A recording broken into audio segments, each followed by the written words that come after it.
Bonjour famille. Au monde de quoi moi aussi. Azawa depuis lobby dans l'hôpital. Na aidé qui lobby avec otambola ni en Afrique du Sud na Cape Town.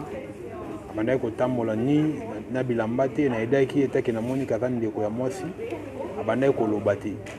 Ba yaki na hôpital depuis lobby. Na hôpital à Cabrema. Alors, mec qui copie ça y traitement à se retrouver siko ya komi koloba mais siko yo awa to yebi na yebi sika zo vanda te na yebi pe la famille na awa te pardon bande ko ngai bo panza no vidéo bo panza vidéo o to yebi ndeko ya mwasi abi aza ndeko na biso ya Katanga ya Lubumbashi comment tu t'appelles? Comment on a eu princesse dans Lubumbashi, dans quelle commune?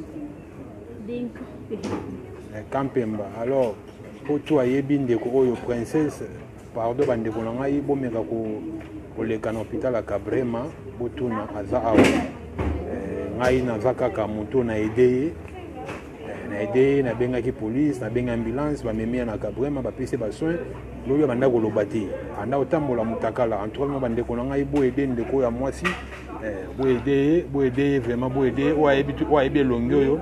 Bo ya ko lukaye na Cabrema, bo ya ko lukaye na Cabrema hospital. Bande ko nga ba congolais, pardon vraiment bo panza vidéo oyo bisika nyonso. O ya zo reconnaître ndeko yo aya ko lukaye awa na Cabrema hospital na Cape Town na Belleville. Merci beaucoup.